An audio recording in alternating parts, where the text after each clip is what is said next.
Hey, welcome in. Welcome to the Arrowhead Addict podcast. We are here coming to you live. The Kansas City Chiefs are going to the Super Bowl. You only win a Super Bowl 2 times every 5 years, right? Oh! The warm-up act is over. Let's bring in Melissa Etheridge, massive Chiefs fan. Melissa. Super Bowl champion, 2-time Pro Bowler, and Trent Green. Trent Green, how you doing? Hey, what's going on, guys? And he picked it up! He picked it up! He's gonna score!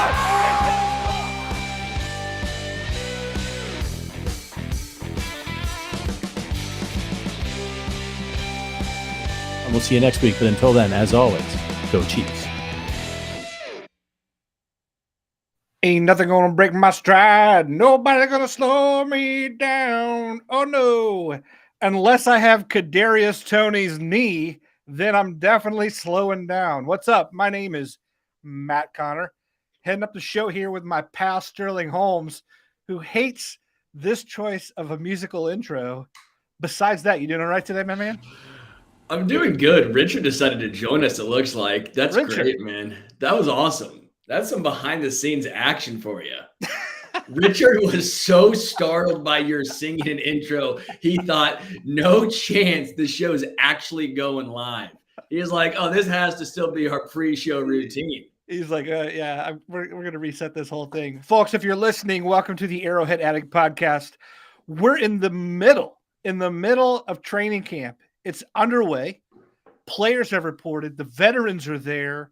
We've actually got like players to discuss, bright young stars emerging, things going on. And then also we've got some real storylines coming out, dude. Yeah. Just like a couple days into camp and some very real questions, maybe concerns are emerging. We'll get to all that and more in just a moment here. Because we have a great new betting offer just for you. If you go to FanDuel Sportsbook, if you click the link in the description to sign up, you can get a no sweat first bet up to $1,000 on any sport. That's right. You don't have to wait for the NFL season. You want to bet on baseball? Get your rocks off. Bet on baseball. This offer is available for new customers who are 21 plus and physically present in most legal gambling states. Please remember to always gamble responsibly. Check the description for the offer's full terms. Again, no sweat first bet up to $1,000. Click that link in the description to sign up at FanDuel Sportsbook. Dude, you did great there. You always do great there. You're like a machine. You're a talking machine who's so good at doing this stuff. I love it. Folks, at the top of the hour, we got deeper subjects to get to. We'll get to Chris Jones. We'll get to Kadarius Toney. We'll get to all those questions and more. At the top of the show, we like to do a little thing we call Read 'em and Weep, thanks to an AA member who actually came up with that, and we loved it. And we got some quick hits here. Sterling, I just love your take on some of these things that don't necessarily like require like this in-depth thing, but I'd love to get your take on them anyway. By the way, Marcus Peters is back in the AFC West. Here's the thing. I was looking at the Raiders the other day, and I'm thinking, I don't know that this team can win more than 3 or 4 games, which has me thinking, one, is Caleb Williams coming to the AFC West next year? Because they could have the number 1 pick overall. But then they signed Marcus Peters as their latest attempt to shore up a horrible defense. Just wondering what you think about the man rejoining the AFC West. Is it going to be fun to see him out there? What's left in the tank at this point? We're going to see him twice. I do like how you say it was quick. So that way it was kind of the undertones of, hey, Sterling, shut up. We don't need a 12-minute monologue about Marcus Peters. Hey, if you have one. Has there ever been a more Raiders signing than Marcus Peters? The second he steps on the field, there's going to be a 15-yard flag, like guaranteed. Without a doubt, socks are going flying. It's going to be so enjoyable to watch that disaster in person. I actually don't have an issue. I like Marcus Peters. I like, at times, the fire he plays with. I also think it was time to move on. I think both parties can agree it made sense. Look at the Chiefs secondary now. Look at what they've done. They can develop almost anyone. Makes a ton of sense. I will say, as far as the on-field performance, it's fine. The Raiders are not a good team, but they need someone. Marcus Peters actually graded out decent in pass coverage according to PFF last year, coming in at a 69.5. Surprisingly, that run defense still holding him back, coming in at a 57. Don't think he's going to like to tackle. He didn't like to when he was younger. He's not going to as he gets older. He is who he is, which is a fine cornerback at this point of his career. You know what I'm anxious to see? Like, it was a lot of fun when he's 22, 23 and taking those chances on interceptions because he would get burned, but he'd also change the course of the game, multiple times throughout the season. Now, as he's approaching 30, tore his ACL a year ago, or he's now 1 year removed from a torn ACL. I think it could be fun watching Patrick Mahomes bait a guy like that who's probably still betting a bit too much on instincts from 6 or 7 years ago. That's going to be fun. Next up, Clark Hunt this week spoke from St. Joe, saying all the things that we all want to hear, which is, hey, look, Andy Reid, I don't think he's going anywhere. I don't think he's lost that competitive fire. He said, quote, it's never come up. Retirement has never come up in our conversations, right?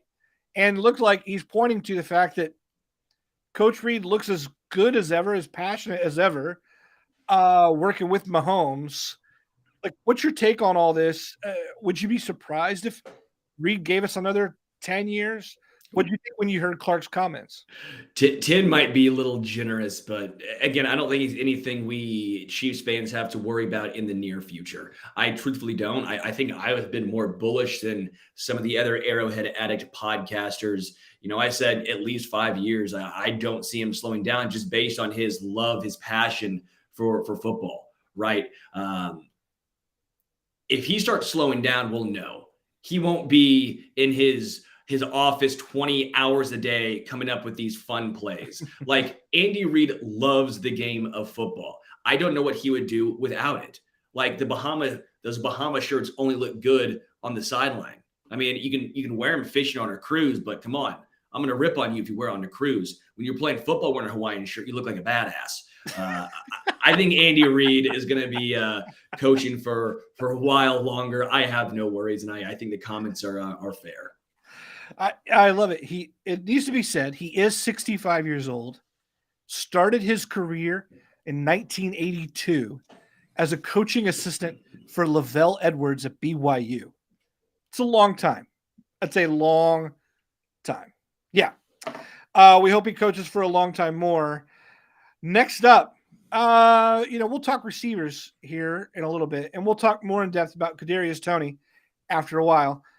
But Justyn Ross, now on the first day of training camp, Justyn Ross was back there catching punt returns among the contenders to return punts. Then he's been teamed up with the first team offense at times, putting this all together. Even the Chiefs' social media account is feeding the Justyn Ross hype train. Are you on board? I'm hanging off of the caboose. I'm not the first one on the hype train. I'm not in the middle, but I'm like hanging off. I'm like, should I be here? Should I catch this train instead? Because I'm on the Richie James train. Like, I am firmly on the Richie James train. All right. The Justyn Ross train, I am considering. I bought a ticket, but it's not a good one. Maybe like a hobo type situation where maybe I'll jump on at the last moment and jump in and just got my can of beans. And the little handkerchief, which holds nothing. Why do they have that? They just stick with a handkerchief. It's like you're holding like maybe 17 cents in there. There's nothing. There's nothing in that thing. It's just for looks. Yeah. What is that about? Who made that up? It's for looks, I guess. You're not holding much. It's a handkerchief. Like, it's tiny. You're not holding anything in there. Come on. You'd be better off holding things in your two hands. Yes. We need a metric breakdown of what a bandana on a stick could hold. Would it qualify as a on Spirit Airlines? Would it qualify as a carry-on? Oh, it's at least $50. Yeah. It's at least $50 carry-on. I see Micah saying Sterling stays negative about Ross. I'm not negative. I'm trying to be realistic. I like Justyn Ross. And again, we're going to talk about Kadarius Toney more, so I don't want to get too deep in the weeds here. But acting like he's a lock for the roster, I think is just asinine. Even if he makes the roster, he's clearly not a lock. I don't take a ton into first team reps in training camp, especially when it comes to wide receivers, because they rotate through so often. Yeah. Like if you're seeing Wanye Morris get a lot of left team, first team reps over Donovan Smith, I'd say, okay, that's noticeable. But if you're seeing wide receivers, they're going to rotate these guys in and out all the time. Cornerbacks, the secondary, the defensive line. This is just how it goes. I'm not off the hype train. I'm just pumping the brakes a little bit. I'm cautiously optimistic. Like there was a reason why he was undrafted. And I will also point out the punt returns are great. I'm a fan. I think if he can do anything on special teams that benefits him and that helps his chances exponentially. But when it comes to punt returns, this point of training camp, like 30 dudes are doing it. It's not like 30 is a hyperbole. It's closer to 12 probably. But I mean, you're hearing Nico Remigio. You think Nico Remigio is making the team? If he does, that's only because Dave Tobe wants him to. But he's also a wide receiver. I like Justyn Ross. But he has a uphill battle more so than a lot of other wide receivers on this team. Yeah, I think what needs to be thrown in there when you say that isn't just that he went undrafted. Even the Chiefs didn't draft him several times. It's not like the Chiefs knew and everyone else didn't. No one knew, and then afterward they're like, well, then why would let's take a flyer. It can't hurt anything. That's the level that was. It can't hurt anything. So as much as any of you want to get excited about can't hurt anything, feel free.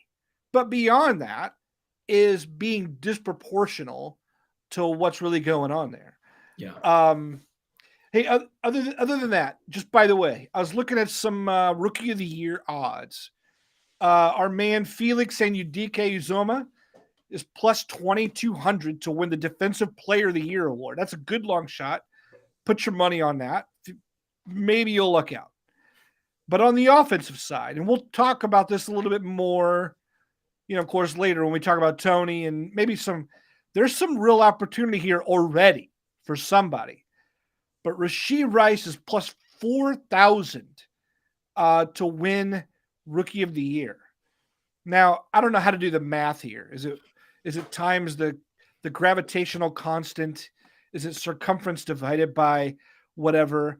I just know that if I put money on Rashee Rice, I'm pretty sure I get Elon Musk and Twitter in return. I'm not sure how that works.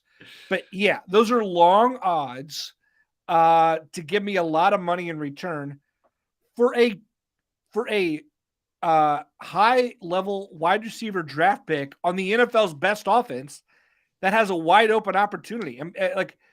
Would I be crazy to put a little bit of money on that? I think so.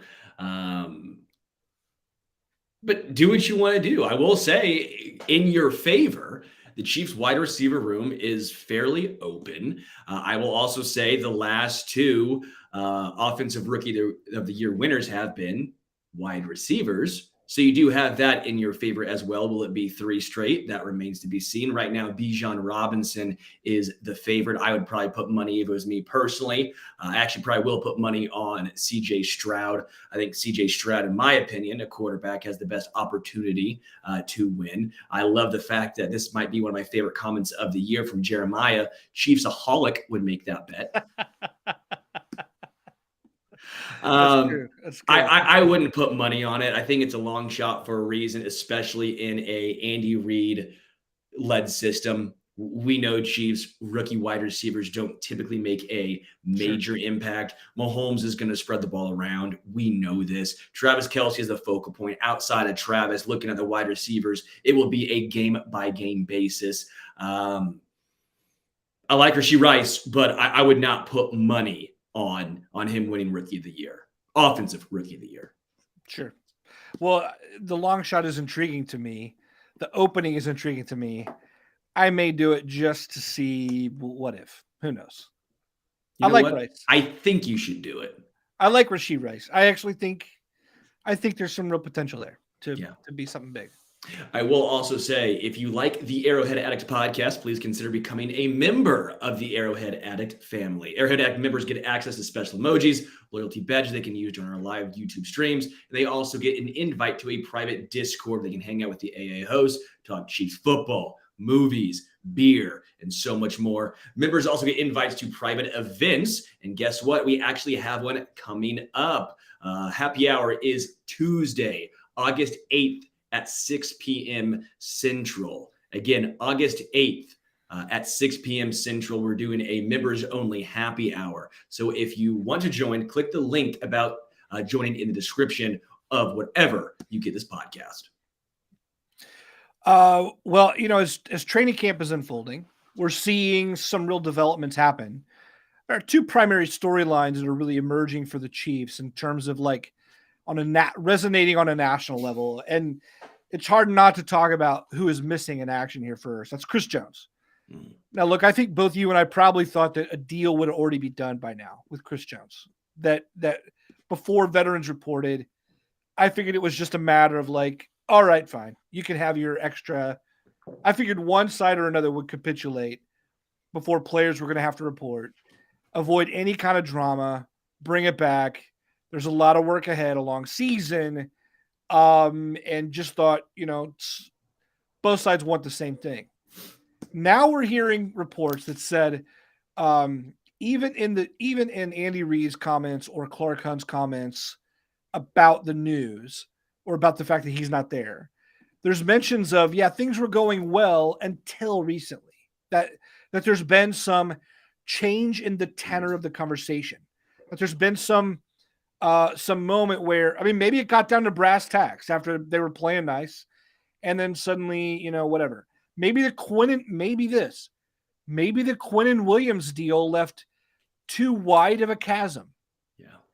And if that's the case, there's a big difference between $24 million, which is QW, and Aaron Donald at $31 million annually.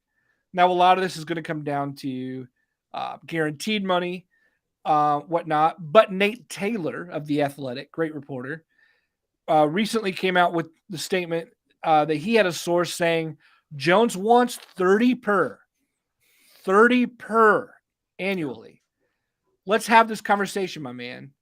How much is too much for Chris Jones? Is that demand too much? Before I get to the actual what is the too much is too much, I want to give a little bit more to the backstory here, because what you brought up with Quinnen Williams, I think, is a phenomenal point. It's one that I've been bringing up as well. When he signed for 24, the Chiefs were thrilled.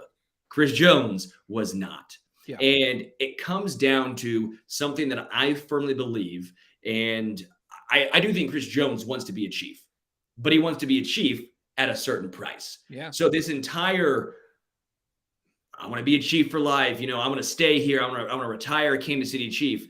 I'm sure he does. Every guy wants, for the most part, wants to play for one team, especially when that team is successful. But they want to play for that team for a certain price. It's a lot of politicking. Same thing on the other side with the Kansas City Chiefs. They go, all right, you want to be the second highest paid interior defensive lineman? Yeah, we can make that happen. They can offer $25 million. That's a big difference than 30 plus mil per year, right? Neither party is lying. Chris Jones does want to be a Chief. The Chiefs do want to make him the second highest paid interior defensive lineman, but it's a lot of the politics behind it of, hey, there's a wide gap here. There's not a simple solution. I know it's very easy for us to see this money and say, hey, well, what's the difference between 30 and 25, right? That's still a bleep ton of money. Have you ever seen a $5 million house before?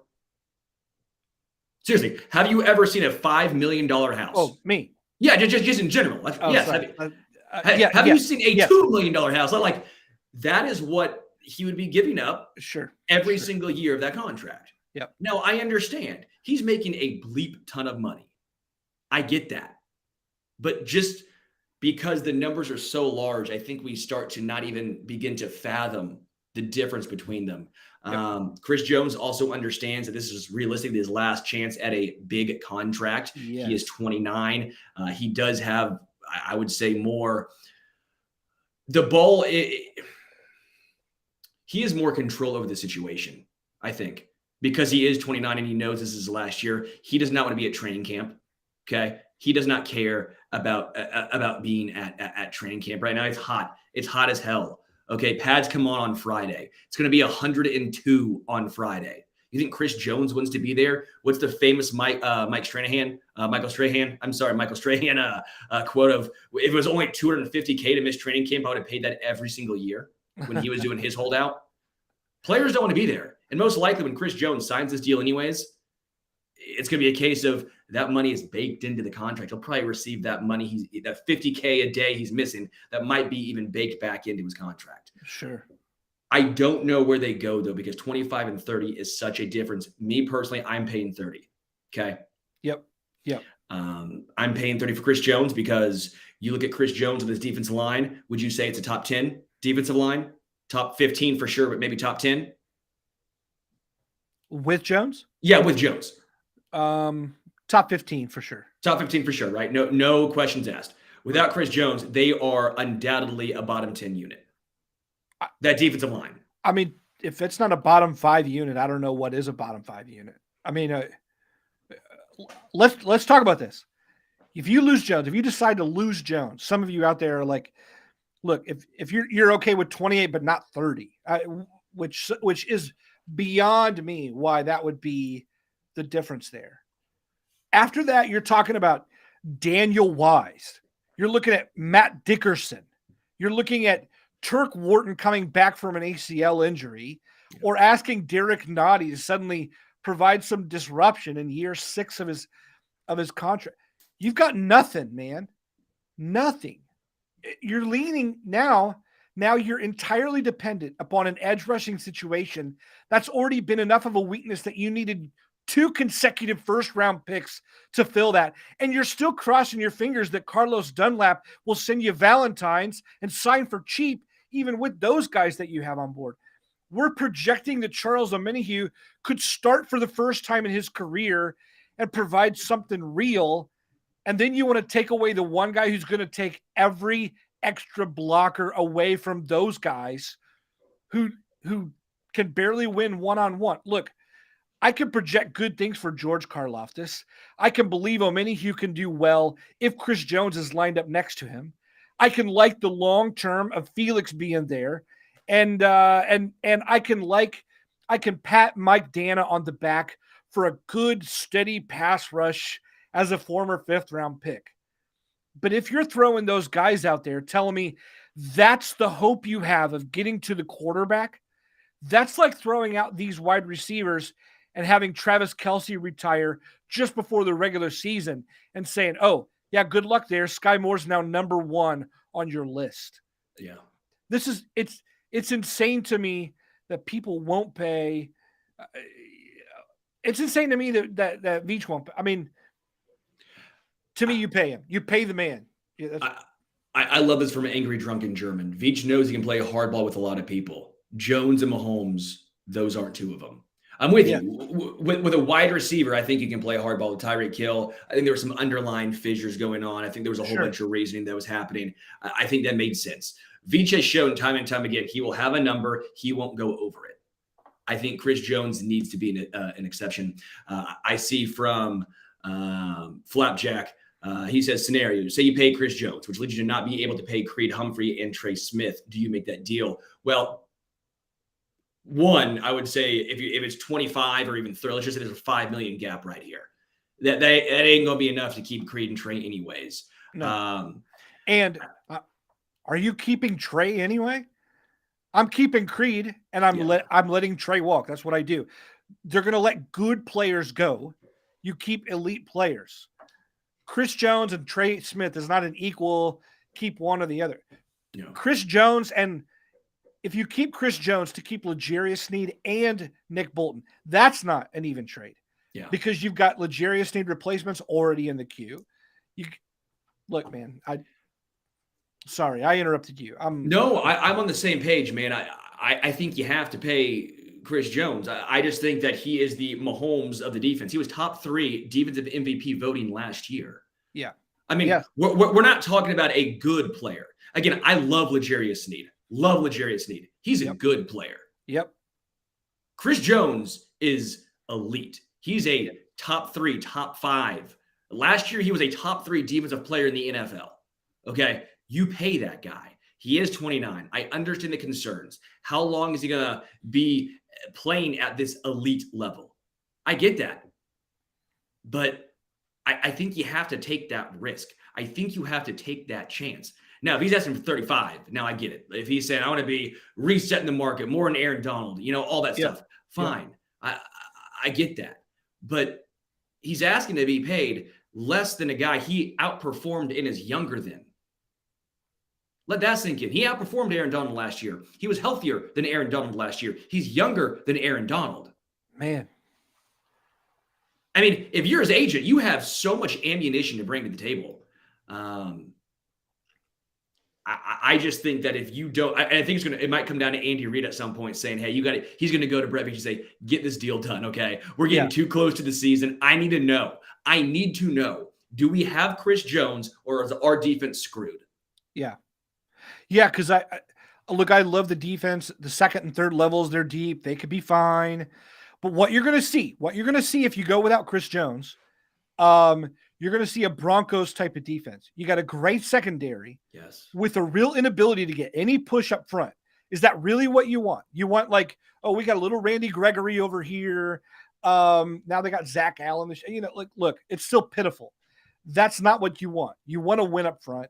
If you want to win at all, and if you want to win, you need Chris Jones.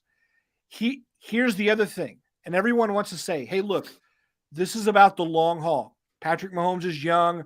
The window's wide open. Let's keep getting younger and deeper with more draft picks. But there's another smaller window within that.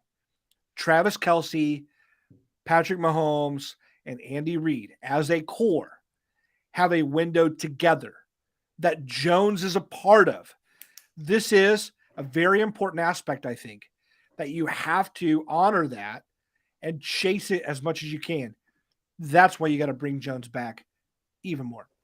I know we're going to talk about Kadarius Toney and wide receiver in general in just a moment, but I guess kind of leading into this, I always hear people say you have to pay for wide receivers. You got to bring wide receivers in for Patrick Mahomes. You got to help him out. And while I don't disagree to an extent, the Chiefs are by drafting, again, back-to-back second round wide receivers, right? That is a way of trying to help Patrick Mahomes. You don't have to pay those guys. You know what else helps Patrick Mahomes? Having a great defense so they don't have to score 40-plus points a game. So you don't put up a 50 spot and lose to the Rams on Monday Night Football. That helps. Picture Tom Brady and the Patriots. You know how they helped Tom Brady out a lot? You know what they did? They had one of the best defenses in the NFL. Yeah. They won a Super Bowl scoring 13 points.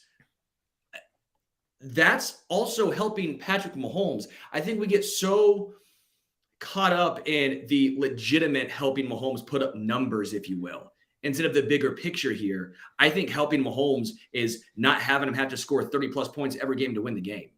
That helps, in my opinion, way more than having a wide receiver one because he elevates wide receivers. You know he's not elevating? Cornerbacks, defensive tackles, edges, linebackers. He can't elevate those dudes. Yep. With Chris Jones in the middle, without Chris Jones in the middle, how much harder is it for Nick Bolton to live in the backfield of the opposing team? Without Chris Jones in the middle, how much harder is it for a guy like Karlaftis to take advantage of one-on-one on the outside? Without Chris Jones in the middle, how much longer do defensive backs have to stay with their man, like McDuffie, like Snead, like Williams? Having Chris Jones in the heart of the defense isn't about how many sacks Chris Jones will generate when he's age 30. Having Chris Jones in the middle is about making sure every other team has to account for a devastating force in the heart of the defense when they game plan. And that limits then what else they can do all for the rest of the game. That's what that's about. And for all of the hand wringing about what about future money, the cap is going to continue to go up like crazy. And the Chiefs have 0 bad contracts right now. 0. There's no contract to be afraid of later. There's nothing to even with Jawan Taylor and even with Joe Thuney, which are the ones that people bring up. First, we wanted a world-class offensive line. Now we get one, and now we want to complain about how expensive it is. This is a Super Bowl winning team with an anchor in the middle. Get it done, man. Get it done. Yeah. No, I'm with you. Again, I think with Chris Jones, you're looking at a potential top 10 defensive unit. I firmly believe that. I like this defense a lot. I Yes. really, really do. But again, I think if you take Chris Jones out, you might be struggling to be a top 20 unit. Maybe I'm wrong. Maybe I'm putting too much emphasis on one player. But in today's NFL, I've said it for the past probably 3 years now, maybe 4 years now. In today's NFL, the most important thing, the quarterback and who gets after the quarterback. Yeah. Those are the two people you have to keep. Okay. You have to. Chris Jones and Mahomes. That's who you have to keep. And you're already cheap up front. Karlaftis is cost controlled for years. FAU cost controlled for years. You're not spending any other money along the line. This is it. This is it. Pay the man. I really quickly, I will say one thing that makes me a little nervous. I'm not saying freak out everyone right now. I still think a deal gets done. I am still firmly in that camp. A deal gets done. But what I find a little interesting is not just the supposedly far off. I thought he would be doing a hold in. A hold in is when they still show up to camp. They just don't go through. They don't do anything. They're not allowed to. They basically just sit on the sidelines. They're with the team. And I believe you don't get fined $50K a year, $50K a day. Now, that's the way I would do it. Maybe I'm just such a frugal man that's why I'm thinking of it this way. I understand for these guys, $50K is not a ton, but still, $50K is $50K. We did a whole thing. If you make $40K a year, it's still like $700 a day. You're missing out on. If you're making $40K, you still want that $700, right? So Chris Jones still wants that $50K. I'm just a little surprised he's not doing a hold in. That made me a little cause to pause. I'm with you. I'm with you. Let's also address this because there's a couple comments here, and I want to take this. Ronald Rodrigo says, just not how this team is built, with Mahomes and Kelsey leading by example. 2, Justin Hayes says about the same thing. But with Mahomes and Kelsey, our underpaid narrative, what message does it send if they don't pay him? Look, I'll just say this. Patrick Mahomes can go, quote, underpaid and still receive $500 million, right? That is so far beyond what CJ. In other words, you cannot include quarterback money or even quarterback financial posture with any other position on the field. You got to remove Mahomes there. Yeah, he's taking a little bit less money, but he's raking in the dough, among other things, off the field. Now, Travis Kelce, is he underpaid? Yes, but the entire tight end position is underpaid.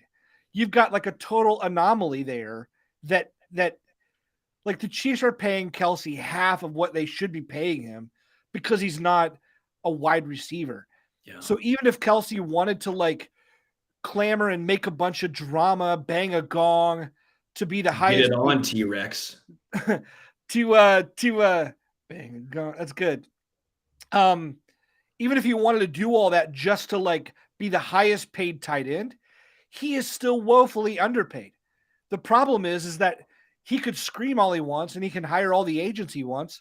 He's not powerful enough as one player to shift the entire marketplace to make wide receivers and tight ends paid equally. Therefore, for him to make all kinds of clamor is a fool's errand because he could never get to where he needs to be. So the team rewards Kelce fine, and they give him a little bit of raise here and there. And, you know, Kelsey's parlayed his charisma into probably some good money off the field after his career. This is where Chris Jones is going to make the majority of his money he's ever going to make in his life, period. This is it. This moment right here sets up his fortunes. And for all the zeros we're throwing around, the truth is that taxes, etc., on all that reduce these figures significantly. You pay Chris Jones. It's not the same thing as Kelce. It's definitely not the same thing as Mahomes. The Chiefs do not need to run a player benevolence sort of fund like, hey, don't pass through these doors of Arrowhead unless you're willing to like take one for billionaire owners. Sorry, that's bad business all the way around. I do think what Justin was saying in that comment is, what does that tell Mahomes and Kelsey if they say, hey, if you take a little less, because I do think you're right with the tight end market as a whole, but Kelsey is still vastly underpaid even for the tight end market. He's not the highest paid tight end. Sure. I think you're basically saying, hey, if you take a little off, we can keep the rest of the other guys around you. And if you don't keep the rest of the guys around you, then why are they taking a pay cut?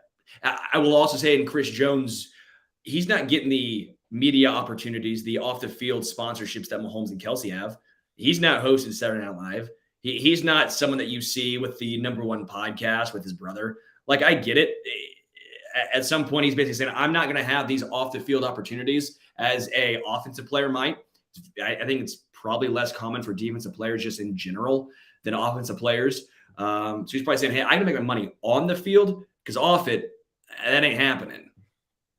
Yeah, I'm with you. Well, it'll be interesting to see how this plays out. Clearly, we know where we stand. If you disagree, it's fine. I mean, look, the Chiefs disagree right now. Otherwise, they'd sign him. So something's going to come to a head. It will be interesting to see how this happens. Let's talk Kadarius Toney. There's a lot made here. One, it's been interesting to follow the progression because it went from Kadarius Toney kind of sort of hurt himself. He's sitting out, like it just seemed like precautionary sit out. And then as of this morning, he actually has like surgery on his knee to clean up a procedure. Like, as you read that, one, were you struck by the progression of like, at first we're not getting all the picture, then we are, and then now it's this, and like, just like, what do you make of that?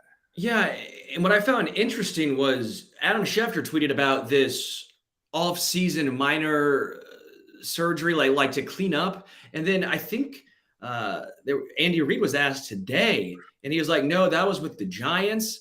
And so there's been a little miscommunication, it seems like, of when or if there was this cleanup procedure done this offseason. Yeah. So then today, Kadarius Toney does get the surgery. Again, the Chiefs don't really have to disclose a ton right now. And Andy Reid, as we know, he won't. This is what he does. He keeps things close to his chest. If he does not have to report it, he won't report it. That's how it goes. He wants to talk about the guys that are here, not the guys that aren't. Kind of how the organization is run. And I'll say this, you can do what you want when you're hoisting Lombardis. Yes. No one's going to say, we need that information. Like if you're the Houston Texans and someone gets injured and you're basically just kind of putting it off, people will be pissed, and rightfully so, because you're not getting wins. They care about the young guys. They care about the progression. The Chiefs, they don't. They care about getting rings. So I'm a little startled by the progression of this Toney injury, but at the same time, he's played, 19 games in 2 years, looking like Sammy Watkins 2.0. I don't think a lot of folks should have had high hopes for him playing every single game this year. What I will say is the injury probably couldn't have happened at a better time. I mean, Andy alluded to that today as well. He alluded to the fact that, hey, at least it happened now and not the last practice of training camp. Yeah. Right. Yeah. So hopefully now if he does miss a game or two, it's game 1 or game 2, and it's not games 13, 14, 15, or the playoffs. We'll see, but it seems like his body is made of out of glass. Yeah. Like Bruce Willis is going to appear here as some character, like some arch nemesis or something soon, like in an M. Night Shyamalan movie. Look, with Kadarius Toney, you're right. The timeline is good. We got 1 week, almost a full week left in July. He doesn't need to be ready until the second week of September. But within that, there was also like when Andy was talking today, he was like, there's a chance. He said, quote, there's a chance he'll be ready by week 1. That doesn't sound like, oh yeah, then he'll be ready by week 2. That sounds like this could be some time. If you had to bet on a return date for Kadarius Toney at this point, I mean, and look, these are uneducated guesses. You and I are just dudes who've read quotes or have listened to press conferences or whatever. But I mean, do you think we're going to see him week 2, week 3, or do you get a feeling about this? I can't even speculate, man. I honestly have no idea. at this point, he's had so many injuries in his young career. I feel for the guy. Some people's bodies, he's too quick for his own good. Yeah. We always see these highlights posted of him juking someone out. There's always inevitably some quote of his knees going sideways, and it's always something along the lines of it. He's so shifty, he shook himself out of his shoes. Well, but it's true. It's like he is so shifty. It's amazing that his body, like the human body, is not meant to handle that. Yeah. I understand too. I was, by the way, just a little backstory, because if you read the initial headline, it was hurt taking punt returns. And my initial thought was I was pissed, dude. I was livid. I was irate. I was sitting here saying, how the bleep are you going to have a guy who's this injury prone doing punt returns? Eventually, you have to take a guy who's that injury prone out of that situation, even if he is the best, right? Even if he is your best returner, you have to say, you know what? It's not worth it. You're more valuable to us as a wide receiver. They did that with Tyreek Hill, and he didn't even have the litany of injury concerns that Kadarius Toney had. Yeah. And then I saw more, and I talked to some people, and basically this was like a warm-up drill. This wasn't actual punt returns. Okay. This was more of a, hey, you put it in the jugs machine, catch some balls, do some jukes, but you're not actually taking hits in this situation. That's how it happened. That could happen at any given time. Yeah. Unfortunate. Yeah. So I had a lot less of an issue with how this was handled once I read more and got more backstory about him returning punts. Yeah. Yeah. That's good to know. That's good to know. Look, this isn't Toney's fault. It's also not the Chiefs coach's fault. It's not Brett Veach's fault. Like, there's no fault here. The price paid for him, by the way, the price paid for him, a 3rd round and a 6th round pick to the Giants. I read some Giants perspectives. They're like, look at it. Of course we knew what we were doing. We got a good deal. Look, I'll say this. I said this on Twitter. In the Andy Reid era, I believe only Jamal Charles and Tyreek Hill are more electric with the ball in their hands than Kadarius Toney. I think Toney is the 3rd most dynamic player on offense with the ball in his hands in the Andy Reid era. Now, of course, all that's limited by his injuries. But the truth is, if you can get a guy like that, you get a guy like that, and they got a guy like that, and they got him for a 3rd and a 6th. You take that chance every time. That's just the way you do. But at the same time, the problem here is how much were they leaning on him to stay healthy? It's not the Chiefs' fault for him being injured, but it is their fault if they weren't appropriately ready for the health issues that you knew that could arise. So what do you think there? I want to throw it out to the comments too. If you're listening, you have comments. Do you think the Chiefs, and I'm asking you this, Sterling, were the Chiefs a little bit naive in maybe not bolstering the position more than they did this offseason when they referred to Toney as wide receiver 1, knowing who knows how many games we're even going to get out of him? What do you think of that? I don't think they were naive. I think they actually went after Odell Beckham Jr., which was noted. They went after Juju Smith-Schuster, which was noted. They went after DeAndre Hopkins, which was noted. But they have a price, okay? Let me tell you this right now. Any of these wide receivers, including Kadarius Toney, could miss the entire season. You know who would be the Super Bowl favorites? That's right. It would be the Kansas City Chiefs. Okay. They have a plethora of guys, not top end. I'm not going to sit here and tell you that they're all top end guys, but they have a plethora of guys, wide receiver 3s, wide receiver 4s, and they're saying, hey, you know what? Mahomes is going to elevate them. Hell, Juju Smith-Schuster, who was their wide receiver 1 last year, who I don't think anyone's going to confuse him for a wide receiver 1. He was a good wide receiver 2, right? Good wide receiver 2, but again, not a wide receiver 1. They won the Super Bowl last year, even with him getting injured, even with having MVS have to be wide receiver 1 in a playoff game, with Marcus Kemp stepping up in a playoff game. Andy Reid, take Mahomes out of the equation for 1 second. Andy Reid is the best offensive mind in the NFL. He can scheme anyone open. He allowed Chad Henne to go 98 yards in a playoff game against a good defense. He made Kevin Cobb look like a fine NFL quarterback for a while. But the point is it's not just Mahomes. It's also Andy Reid. Wide receivers in this team, they thrive together. They don't need a wide receiver to be, a 1,200-yard guy. They didn't have that last year. Juju Smith-Schuster had 933 yards. That's replaceable. That is replaceable. And by the way, they went from Tyreek Hill to Juju.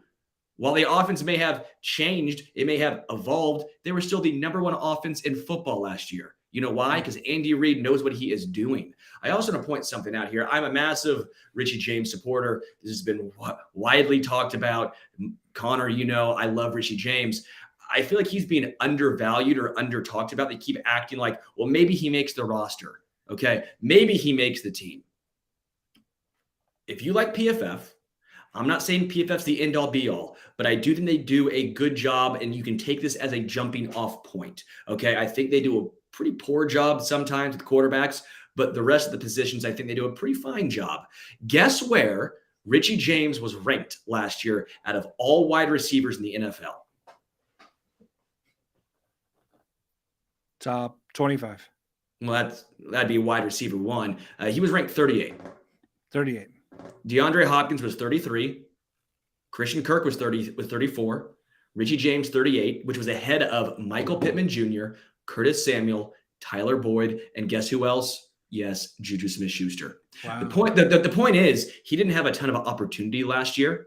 Okay, I think Juju is a wide receiver too. I think Richie James could get about 700 yards this year. He had 569 last year with Daniel Jones throwing him the ball, and he only really started and played in the last half of the year. Yeah. Richie James stood up, stepped up in a huge moment last year. No one else on the Giants was stepping up. He took the reins, ran with it. Oh, and by the way, he had an 81% catch rate last year. If you throw him the ball, he will catch the ball. It was, I think it was something along the lines of 59 catches on 70 targets, something along those. Yeah, it was something absurd. Yeah. Okay, I get it. His yak ability is not great. But the Chiefs have so many other guys with yards after catch ability. That's fine. Richie James, the most under-talked about player this year. One of the things I was going to ask you was in the absence of Kadarius Toney, especially right now in this competitive training camp, environment, you remove Toney from that. Do you think Richie James is going to be like a name that's, like you said, he's being overlooked right now? Mm-hmm. Do you think that's remedied now that Toney's completely out of that picture and you're looking for someone else because I've already heard some good quotes about James from both Mahomes and Reid. Yeah, and you're hearing some of the young wide receiver. I think it was Rashee Rice talk about who moves like that, who moves like Richie James. Again, I'm not saying Richie James is a wide receiver one, so I want to be, cautious here. But again, if he gets 600, 700 yards, you have MVS get 600, 700 yards. You have Sky Moore take that step forward, which again, everyone's freaking out about wide receiver, but can we give these guys a chance? He was a second-round draft pick. He was a second-round draft pick for a reason, okay? Rashee Rice, they're trying to remedy the situation by spending a second-round draft pick on him, okay? Sky Moore is going to have a much larger impact this year.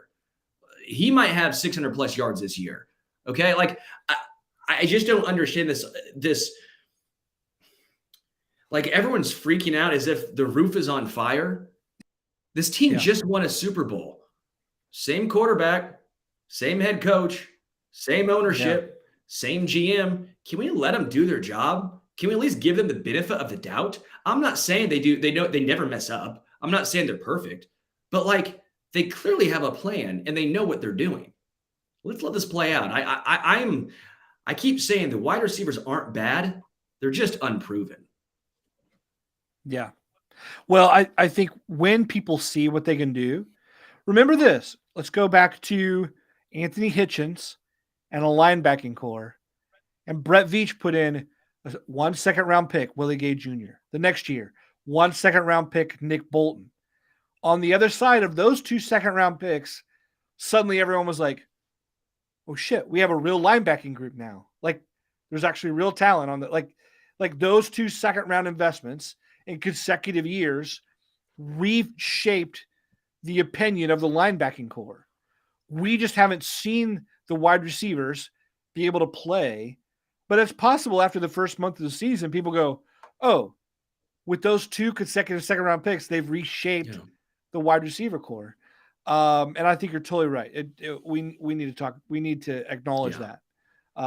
Totally. So, let me bring up one more thing here. Or any other thoughts about Kadarius Toney, by the way, or the wide receiver? No, I hope he gets better. I feel for him personally, just as a player. That is not enjoyable when you're perpetually injured, because next thing you know, we're doing it now. You have that injury prone label on you. And once you get it, you ain't shaking it. It's there.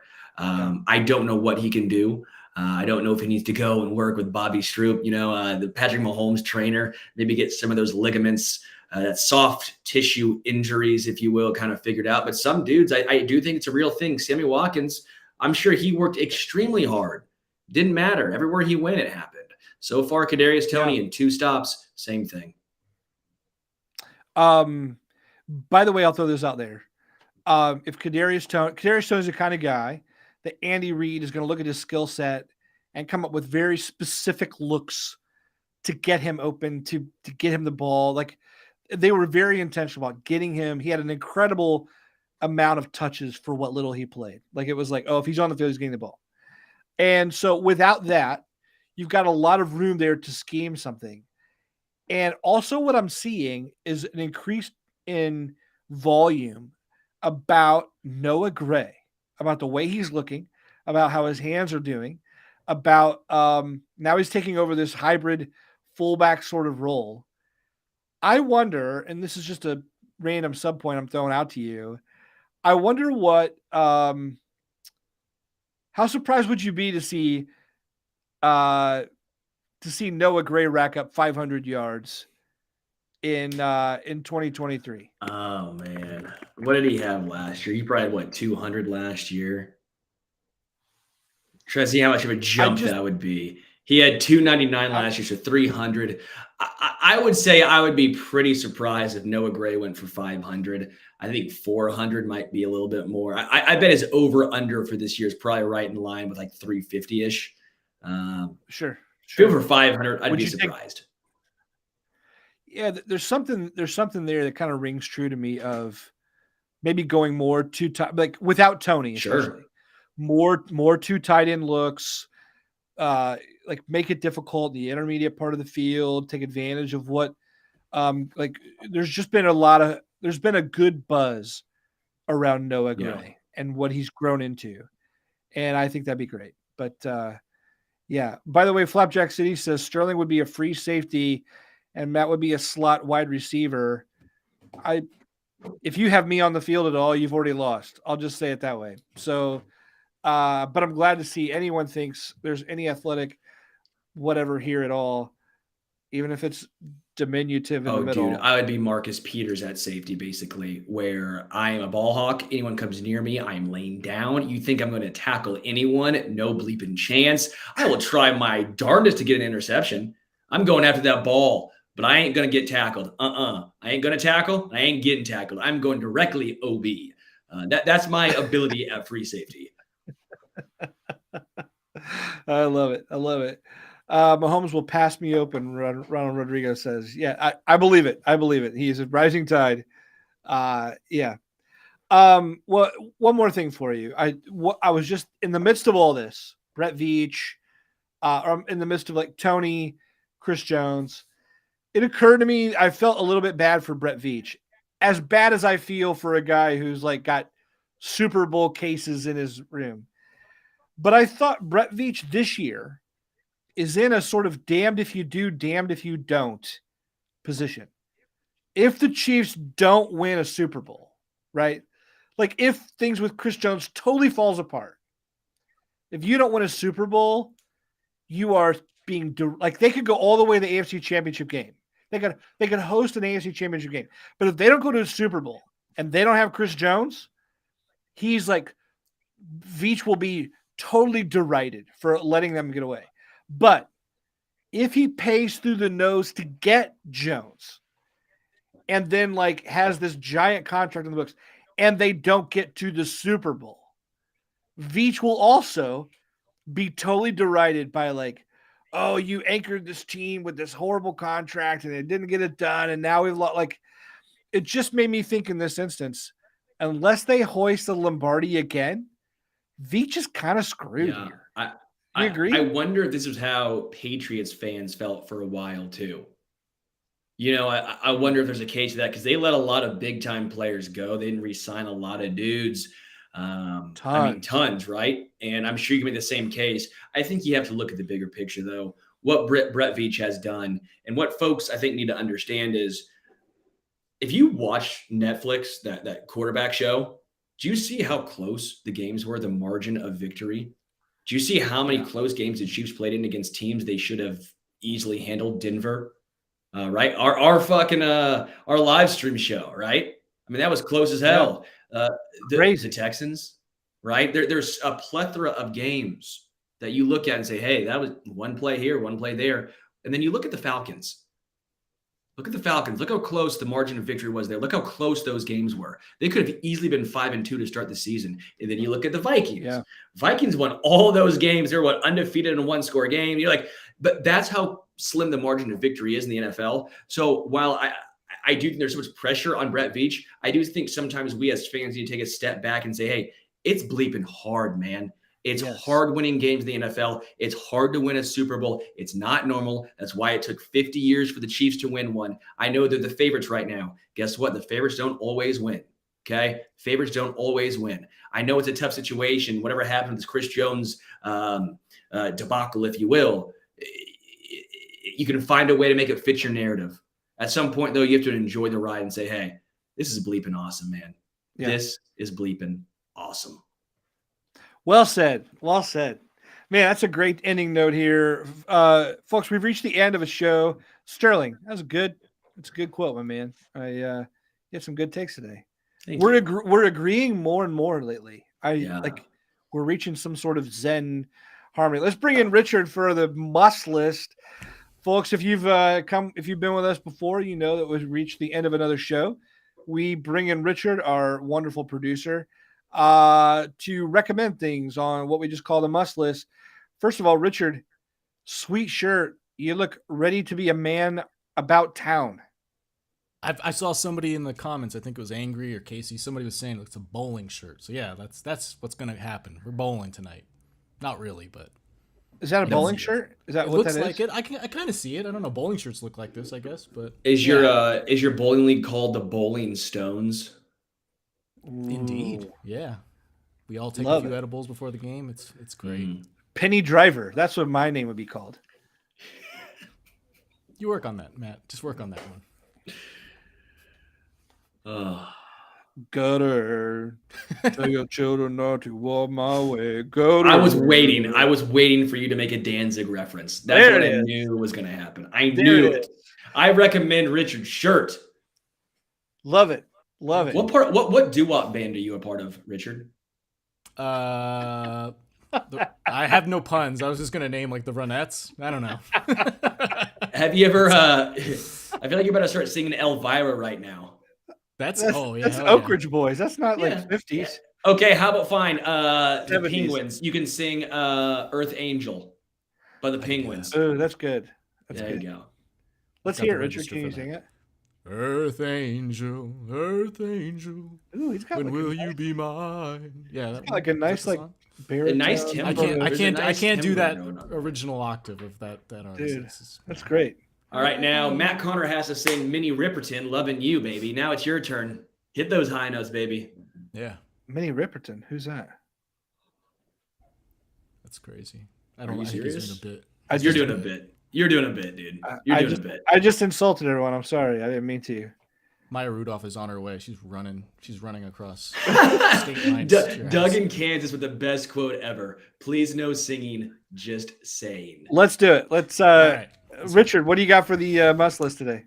All right, no bits. We're just going to recommend a show that I saw was on streaming recently. It's on Amazon Prime and Peacock. It's called Dark Place. Full title is Garth Marenghi's Dark Place.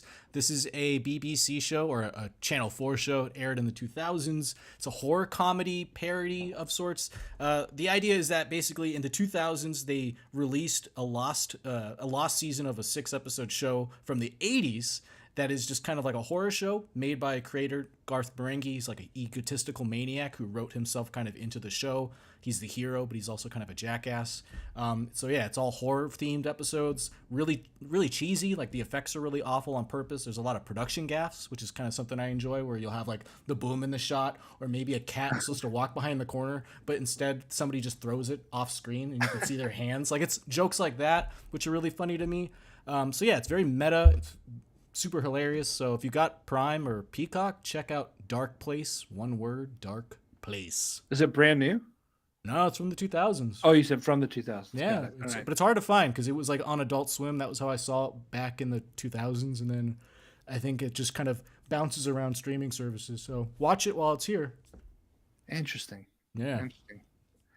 I'll go next. Do you guys like Local Natives? Are you guys Local Natives fans? I know the name. I've probably heard a song or two. I'm not going to pretend like I'm a big deep cut Local Natives guy. I am a local native to Kansas City, though. Yes, yeah. Richard hates heard of him. Never heard of him. Wait, are you being serious? I'm being 100% serious. I've never heard of him. So Oh, okay. Tell me about him. I mean, they're just great. Local Natives have a new album out. Did you ever hear Rostam? Okay, he was Am like, I supposed to know this band? yeah. I mean, they're kind of big, like I guess in indie Not rock big enough for me. pop world. I know, not big enough to get your attention. Anyway, if you're into like I don't know, kind of SoCal indie pop rock, kind of hazy tunes, they're just great. The brand new album's out. Yeah, look them up. I just threw out the most half-hearted recommendation ever. Yeah, that was the most like. Because you guys were like, I've never heard of them, and I'm like, well, then me either. I'm out. Anyway, you're up, Sterling. What are you recommending? Yacht Rock Radio for the summertime, baby. Okay, listen to some yacht rock. Put some Ambrosia on the radio. Okay, maybe a little bit of Toto. Hold the Line. Okay, Rosanna. Okay, come on. Oh, dude, a good chunk of Rosanna. A good chunk of Hall & Oates. I mean, I know some people like to say, is Hall & Oates yacht rock? I'm like, yeah, my playlist is fucking called Hall & Boats, guys. Come on. Yes. I want to actually open up an entire yacht rock themed restaurant, call it Hall & Boats. And I think we could do this. Dude, I would quit this podcast and work for you there. So like Steely Dan, there's got to be something with Peg involved, maybe the band Bread, just Bread's Bread, something like that. Michael McDonald just singing in your background, like, what did you forget? Oh, I forgot to add some fries. I keep forgetting. Like that's what we really need. Love it. Love it. I think we could do this. By the way, your shtick could be that you have to order like Michael McDonald, which is like to have facial hair cover your lips and you never quite open them. So you're just like, I'll take some fries. No. What you have to do is sing in a very high-pitched voice, and you have to always be following what was said. It's like, can I get some fries? Can I get some fries? Like, you have to always be just like a little bit behind. But you got to keep your mouth like totally closed. I don't know how he sings like that. He's like,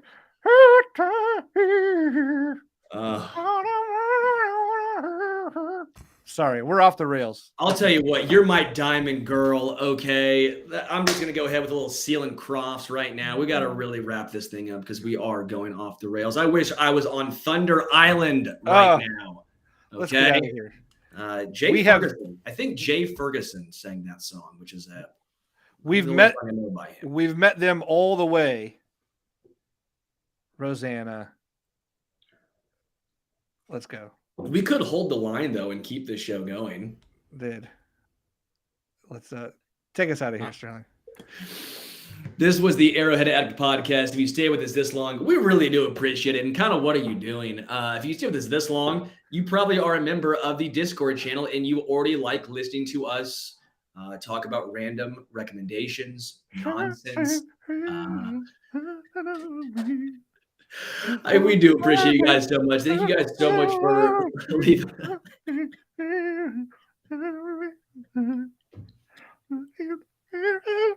We're out. I'm sorry. We're sorry.